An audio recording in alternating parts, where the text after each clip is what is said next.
Kempen Piala Malaysia 2021, finalis edisi 2018 Terengganu FC melangkah ke suku akhir dengan bergaya selepas membelasah Perak FC 4-0. Keputusan itu menyaksikan TFC mengekalkan rekod kemenangan dalam 4 perlawanan sekaligus menghuni carta teratas kumpulan B dengan 12 mata.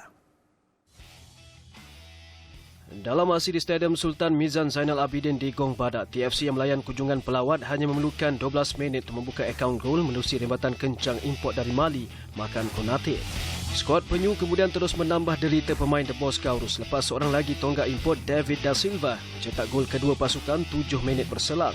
Aksi di hadapan kira-kira 4,200 penyokong nyata menyuntik moral buat tuan rumah apabila TFC garang mencipta gol ketiga. Kali ini menerusi arkitek tengah Desi Marcel sekaligus menyaksikan TFC mendahului 3-0 dalam tempoh 30 minit pertama. Bersambung babak kedua, permainan terus didominasi skuad penyu dengan anak didik Muhammad Nafuzi Zain nyata berada di kelas tersendiri selepas pemain kebangsaan Faisal Abdul Halim melengkapkan malam gemilang pasukan dengan gol keempat pada minit ke-62. Sementara itu, dalam satu lagi aksi kumpulan B, Selangor FC turut mengesah slot ke suku akhir namun dipaksa bekerja keras sebelum menang tipis 2-1 ke atas Kuching City FC. Bertandang ke tempat lawan di Stadium Tan Sri Hasan Yunos Lakin, Selangor terdahulu membuka tirai jaringan menerusi Ahmad Daniel Asri pada minit ke-18. Kuching City yang terdesak memburu kemenangan bagaimanapun bangkit mengikat kedudukan satu sama hasil jaringan Michael Ijizi pada minit ke-67.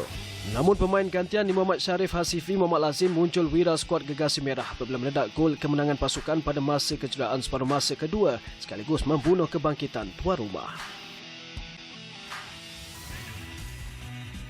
Dalam pada itu, saingan kumpulan A menyaksikan perebutan slot kepusingan suku akhir semakin sengit antara tiga pasukan teratas iaitu pendahulu KL City FC, Sarawak United FC dan Seri Pahang FC. Selepas Sarawak United dan KL City terikat 2-2 di Stadium UiTM Shah Alam sekaligus menyaksikan peluang bagi ketiga-tiga pasukan masih terbuka. Dalam aksi di Shah Alam, penyerang prolifik Sarawak United Uci Akbar dan tonggak penyerang pelawat Ramel Morales masing-masing meledak 2 gol untuk memaksa kedua-dua pasukan sekadar berpuas hati mengutip satu mata. Sementara itu, dalam aksi di Stadium Darul Makmur Kuantan, skuad Tok Gajah meneruskan amukan mereka dengan berpesta gol membenam Penang FC 5-0. Seri Pahang tidak menunjukkan belas kasihan kepada pelawat dengan Kenny Atiu mencipta hat-trick menerusi gol pada minit ke-10, 35 dan 81. Manakala 2 gol lagi masing-masing disumbangkan Abu Bakar Yakubu minit ke-21 dan Abdul Malik Mal Arif pada minit ke-57. Biarpun seri KL City kekal sebagai pendahulu kumpulan A mengumpul 8 mata, diikuti Sarawak United 7 mata dan Seri Pahang di tempat ketiga dengan 6 mata.